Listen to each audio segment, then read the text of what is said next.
pada kawan kita. Berhati-hati, cuba sebut perlahan-lahan sikit. Kita sebut tanda-tanda tu, tanda-tanda ada. Kita pesan pada kawan-kawan. Isteri pula tolong sebut pada suami kita. Bang, pergilah bang, sembahyang subuh berjemaah. Jangan guna bahasa yang kasar. Abang, saya tengok muka abang kompon munafik. Sebut bahasa yang kasar ni kan, makan penampau tawa tak muka itu. Dia ada tanda-tanda munafik. Orang munafik benci pada orang mukmin.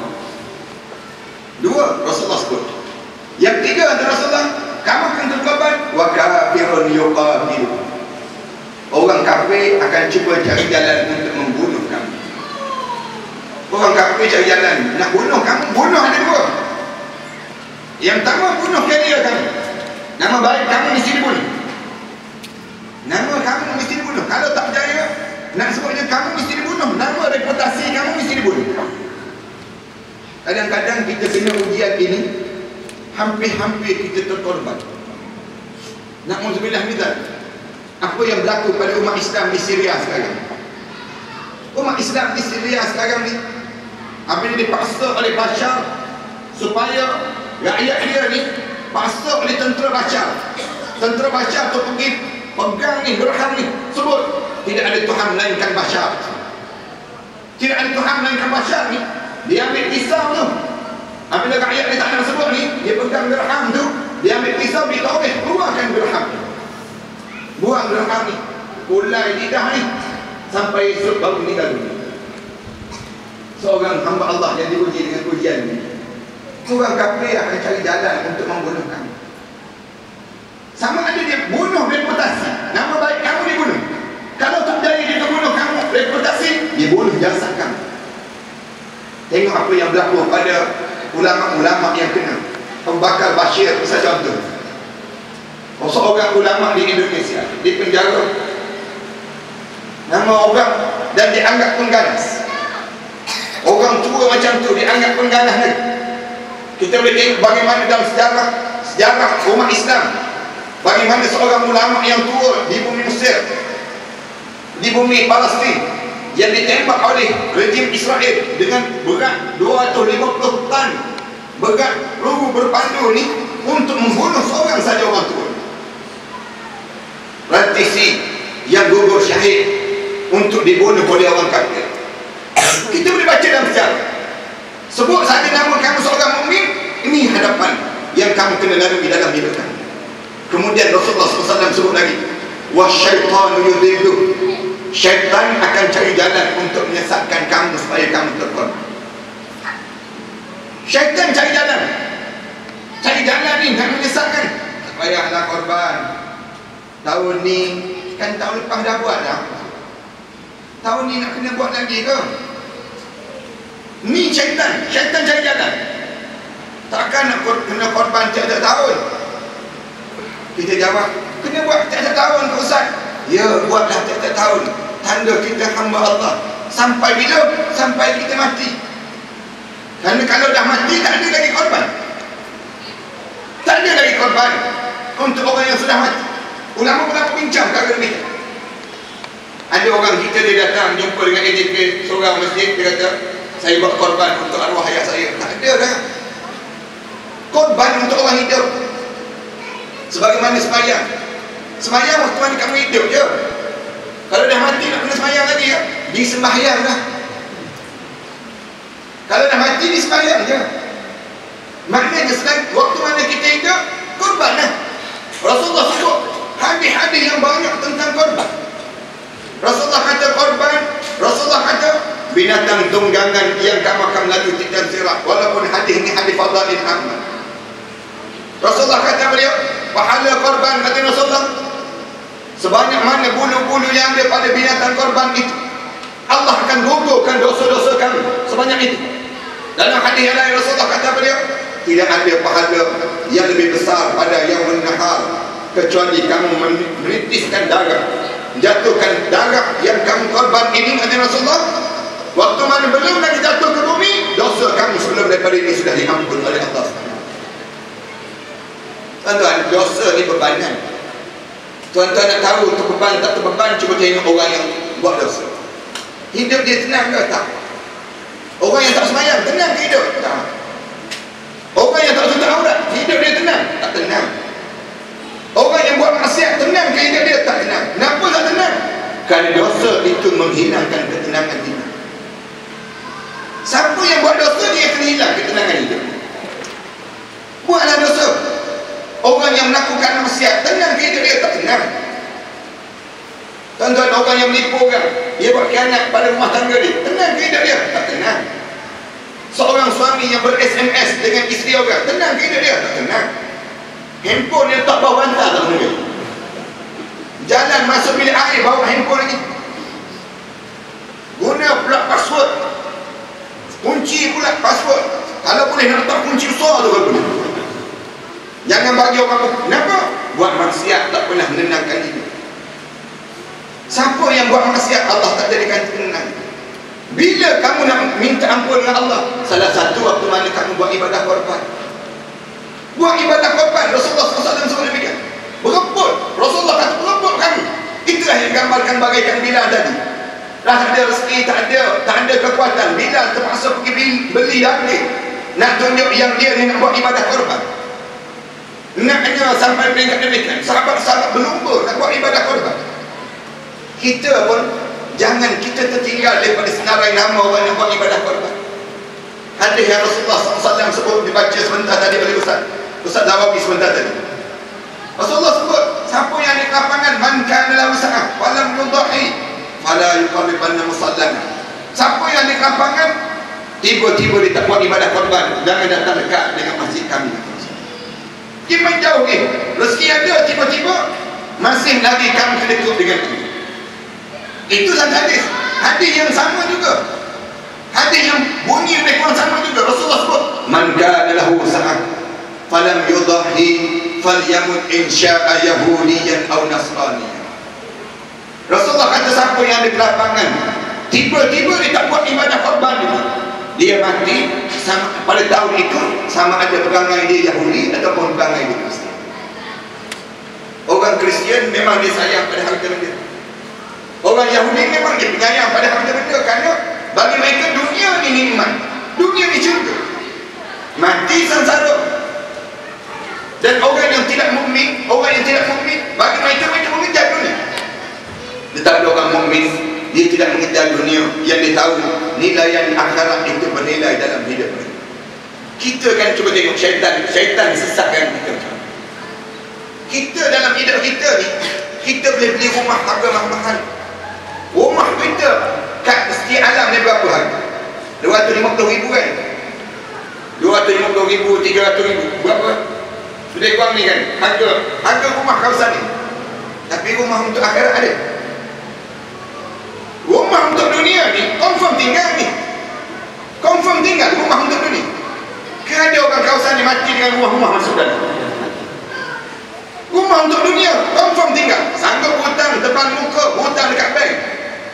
Tapi rumah untuk akhirat, rumah untuk akhirat, ada kita buat masjid, ada kita beli tanah wakaf, ada untuk kita beli binakan untuk saham kita untuk akhirat, ada kita buat demikian. Kita beli kenderaan untuk dunia, berapa harga? 120,000. Kenderaan untuk dunia. Kenderaan untuk dunia ni kita boleh beli mahal-mahal. Paling murah sangat pun 6,000 motor. 6,000 motor atau 6,000. Tapi kenderaan untuk akhirat ada kita beli. Kenderaan untuk akhirat. Kenderaan untuk akhirat apa dia? Ni lembu yang kita nak korban. Lembu yang kita nak korban ni kenderaan tunggangan kita melalui Tidam Sirat. Takkan kita nak beli? Tak nak beli. 400 satu bahagian, kita kata 400 satu bahagian. Tak ada yang murah lagi. Mahalnya 300, tak boleh 300. 300 tu pun nak bagi 7 kan? 300 nak bagi 7 lagi. Boleh tak kongsi dengan anak-anak, kongsi atas satu nama tu? Syarikat, company, anak beranak. Nak sebutnya kedekutnya kita. Untuk akhirat berkira, untuk dunia tak pernah berkira. Siapa yang menyesatkan kita? Syaitan. Syaitan cuba untuk memperdaya supaya kita terkorban. Syaitan kata relax bro, relax lah, lambat lagi nak mati. Orang lain umur 86 tak mati-mati lagi. Orang lain umur tua-tua lagi pada kita, buat bypass berapa kali dah bypass, tu tak mati-mati lagi. Kita baru lebih kurang 40 lebih baru nak mati dah, nampak lagi ada 40 tahun lagi. Dia akan gambarkan demikian. Syaitan akan cuba menyesatkan dalam hidup supaya apa dia? Supaya kamu tersungkur dan tersembam untuk kamu terkorban. Maknanya kita sudah disembelih oleh syaitan. Syaitan akan pujuk dan pujuk. Pujuk akan pujuk.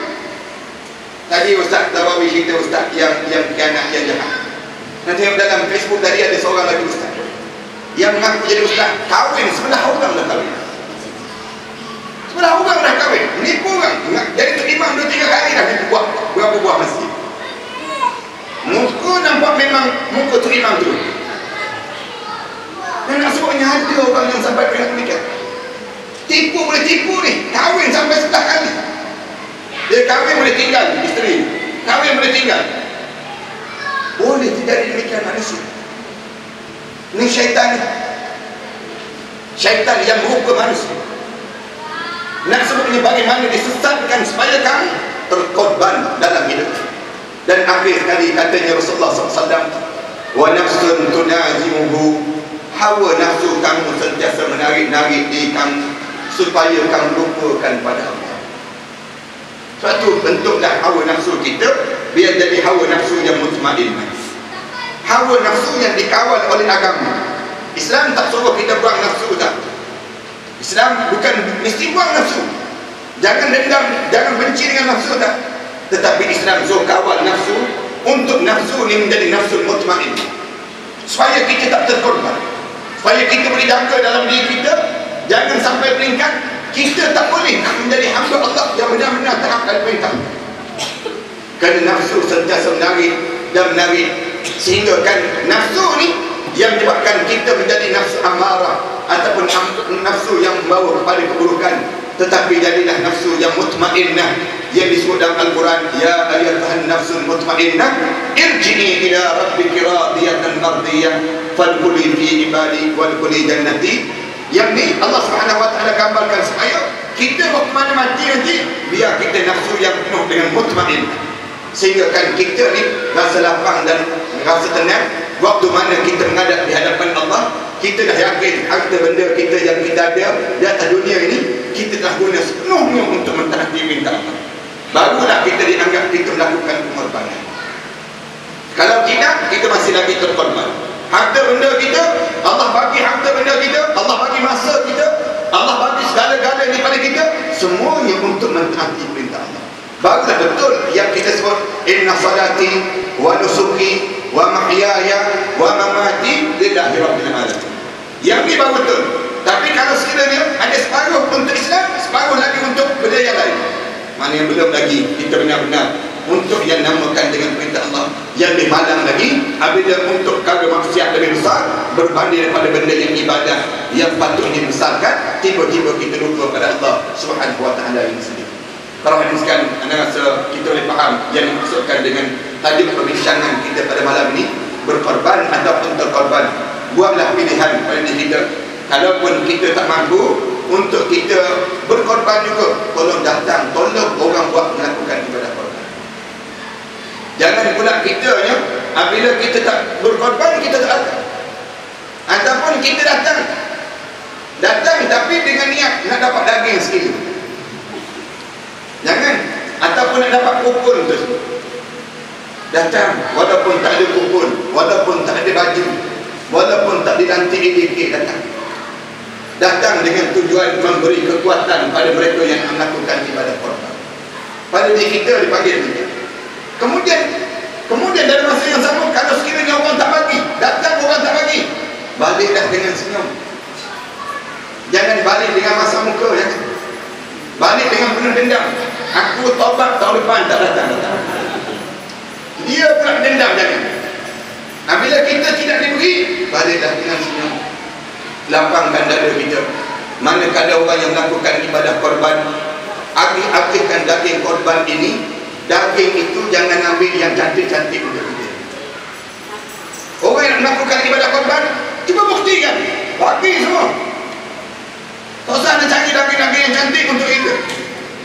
bagi, walaupun tidak dilarang dalam agama untuk kita nak ambil. Cuma di waktu ini nak kita nak tunjuk memang benar-benar korban kita kerana Allah dan sanggup pengorbanan kita bagi pada semua orang. Walaupun ada orang tanya pada anak Ustaz, tak boleh ke kita ambil daging korban tu dan kita habis RM400 kan? RM400 ni banyak Ustaz, daging banyak-banyak kita dapat setahun boleh makan. Dia sebut demikian. Anda kata boleh, ambillah, simpan dalam peti air. Anda sebut makanlah seorang-seorang kat rumah. Anda sebut demikian, boleh. Tak jadi masalah pun. Masalah agih satu benda. Masalah korban tu kita dah dapat pahala korban, tapi pahala agih kita tak dapat. Pada agihan itu kita tak dapat. Yang ni kita kena fahamlah pada kita. Yang patutnya kita ambil dua-dua. Pahala korban itu satu lagi pahala agihan. Dan kita waktu mana kita agih ini, biar kita dapat keseluruhan dan diajar waktu mana mengagih itu bahagilah pada 3 bahagian. 1/3 untuk orang-orang miskin dan orang-orang yang susah, 1/3 lagi untuk jiran tetangga, 1/3 lagi untuk kita, dan kita boleh makan untuk keluarga kita. Dan di sana ada daging yang penuh dengan keberkatan ini, dan daging ini dilarang sama sekali untuk diberi pada orang yang bukan Islam, dan diberi makan hanyalah orang yang Islam, dengan tujuan untuk dapatkan keberkatan daripada daging yang penuh kebaikan yang Allah kurniakan pada kita ini. Anda rasa boleh tak kita faham tajuk yang kita bincangkan pada malam ini? Terima kasih di atas kesempatan ini. Terima kasih di atas kesediaan para hadirin sekalian. Seketika lebih kurang hampir sejam lebih kita berbicara ini. Sejam ini mudah-mudahan bawa manfaat pada kita. Dan terima kasih sekali lagi kerana diberi kesediaan untuk kami datang. Walaupun sepatutnya datang ramai ustaz-ustaz ini, tapi walaupun sekalipun anda mewakili sahabat-sahabat, minta maaf banyak-banyak kerana tak dapat datang keseluruhan. InsyaAllah kita akan atur sekali lagi dalam kalau panjangnya umur kita akan atur lagi program-program. Kita akan kumpulkan ustaz-ustaz bersama dan kita duduk dan kita sama-sama memberi pandangan. Malam ni asyik bagi bacakan pada Ustaz Dawawian. Ustaz Dawawian tak sedap langsung cuma kata.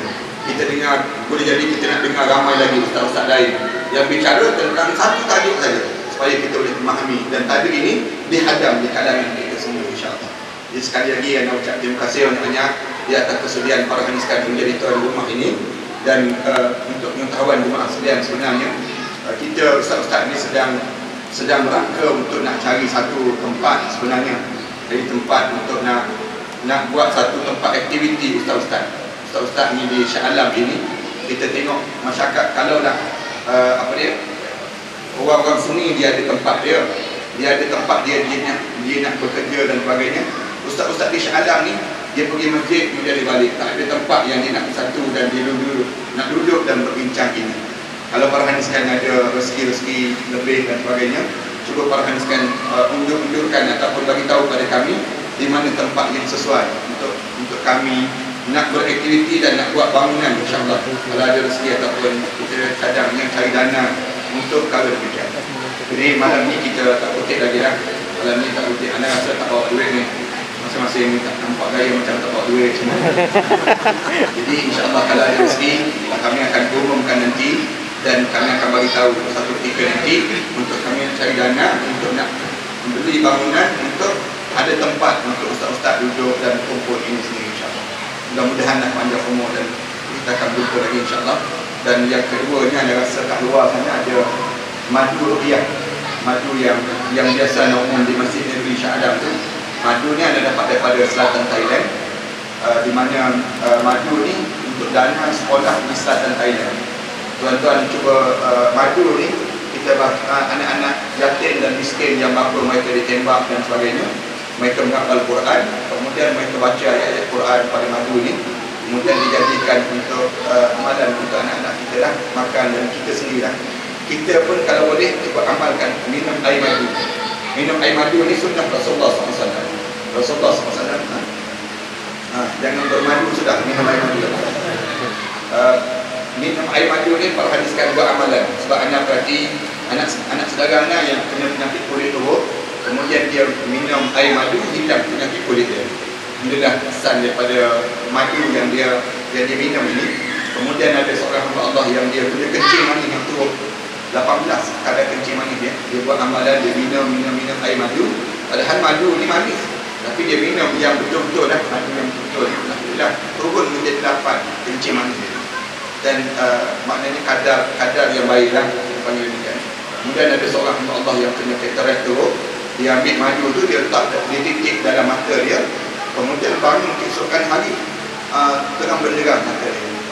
Kemudian ada seorang hamba Allah yang kena asma, dia buat amalan minum air madu, hilang penyakit asma dia. Tuan-tuan cubalah, tuan-tuan amalkan minum air madu ni. Rasulullah kata, alaikum bil asal, biasakan kamu minum air madu, minum, makan madu Rasulullah. Kerana madu ni ubat pada kita. Ada hamba Allah yang kena sihir, dia minum air madu ni, dia muntah keluar benang-benang, keluar benda-benda yang kotor dan cuba tuan-tuan buatlah amalan ini. Kita biasakan. Inilah satu-satu madu yang kita bawa balik orang rumah kita semua. Bawa balik madu lain memang masalah cuba. Tuan-tuan bawa balik madu ni memang orang rumah kata baru-baru. Beli lagi. Jadi mudah-mudahan rasa kat luar ni ada sahabat yang bawa datang pun dia beritahu dia datang. Jadi para hadis kan beli sampai ke rumah sama untuk membangunkan sekolah tahfiz di selatan Thailand, ini. Dan rasanya dia akan gelar bersama tersebut untuk diperhatikan boleh dapatkan. Aku lupa lihat astagfirullahaladzim. Wassalamualaikum warahmatullahi taala wabarakatuh.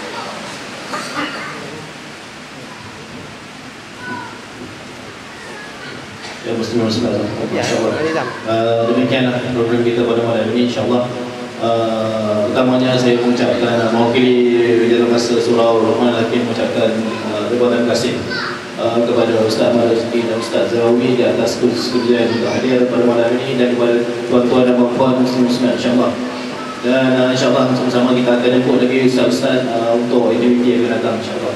Jadi untuk malam ini saya ada beberapa pengumuman berkaitan dengan aktiviti kita, insyaAllah. Pada hari Sabtu ni kuliah maghrib oleh Ustaz Said Syarizan di surau ni.